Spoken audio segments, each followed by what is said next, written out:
Did you know that about 70% of your immune system is actually located in your gut?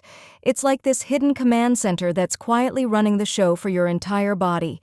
Hello everyone, welcome back to Reem Healthcast. Today we're talking about gut health. So, let's start simple. What's gut health? Gut health refers to the balance and function of microorganisms in your gastrointestinal (GI) tract. A healthy gut means food is digested efficiently, nutrients are absorbed properly, waste is eliminated smoothly, your immune system functions optimally.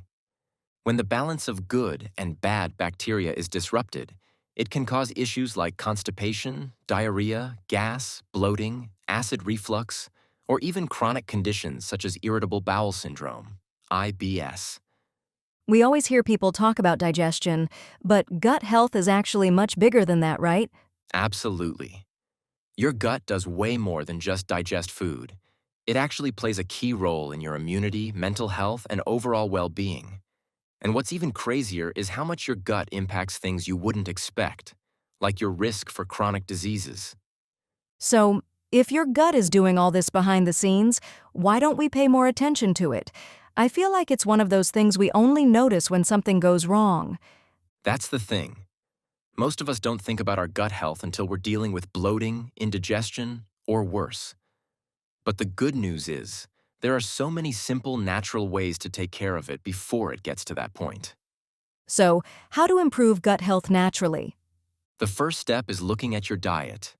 Eating more fiber is one of the best things you can do for your gut.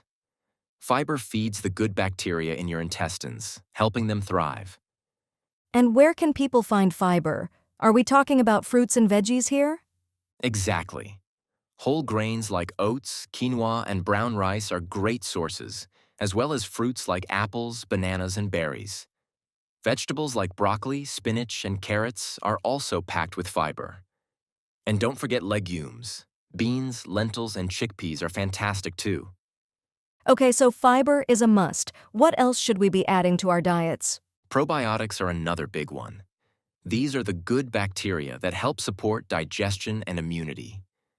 You can find them in fermented foods like yogurt with live cultures, kefir, kimchi, sauerkraut, miso, and tempeh. I've heard about probiotics, but what about prebiotics? Are they just as important? Absolutely. Prebiotics are like the food for probiotics. They're non-digestible fibers that feed the healthy bacteria in your gut. Foods like garlic, onions, leeks, asparagus, and bananas are great sources of prebiotics. So it's like you're creating the perfect environment for those good bacteria to do their job. Exactly. And then there are other habits that can make a big difference, like staying hydrated. Drinking enough water helps with nutrient absorption and keeps everything moving smoothly through your digestive system. What about things we should avoid? Are there foods or habits that can mess up your gut health? Definitely. Processed foods are a big one. High sugar, refined carbs, and artificial additives can disrupt your gut microbiome and fuel harmful bacteria. It's also a good idea to avoid unnecessary antibiotics, since they can wipe out both good and bad bacteria. So it's not just about what you add to your diet, but also what you cut back on. Exactly. And stress is another factor. Chronic stress can negatively impact your gut bacteria and slow down digestion. That's why relaxation practices like meditation, yoga, or even just deep breathing can be so helpful. And sleep, right? I've heard that poor sleep can mess with your gut too. Absolutely. Poor sleep patterns can disrupt your gut microbiome and throw off your body's natural rhythms. Aim for 7 to 9 hours of restful sleep each night to give your gut the recovery time it needs. Okay, so we've got diet, hydration, stress management, and sleep. What about exercise? Does that play a role in gut health too? It does. Regular physical activity promotes gut motility. Basically, it keeps things moving along and increases the diversity of your gut bacteria, which is a sign of a healthy microbiome. Even something as simple as a 20-minute walk can make a difference. And what about during meals? Are there any habits we should be paying attention to? Definitely. Chewing your food thoroughly is a big one. It sounds basic, but it actually helps your digestive enzymes break down food more efficiently. And try to eat meals at consistent times each day. Your gut loves routine. So it's not just what you eat, but how and when you eat too. Exactly. And don't forget about fermented foods. Including them in your weekly diet is a great way to boost your gut health naturally.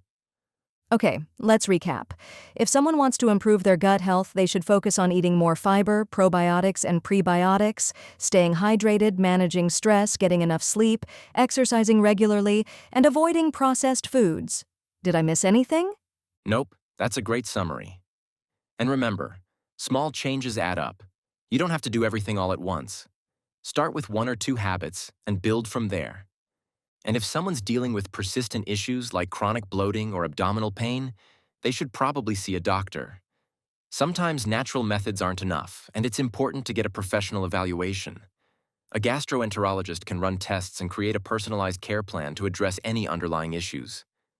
It's good to know there are options whether you're just starting out or dealing with something more serious.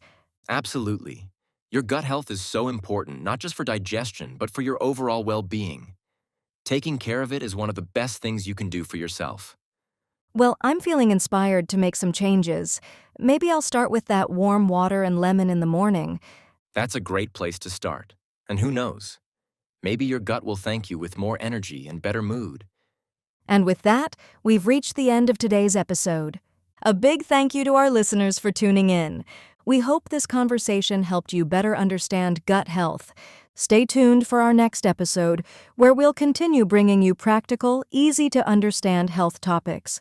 Until then, take care and stay healthy.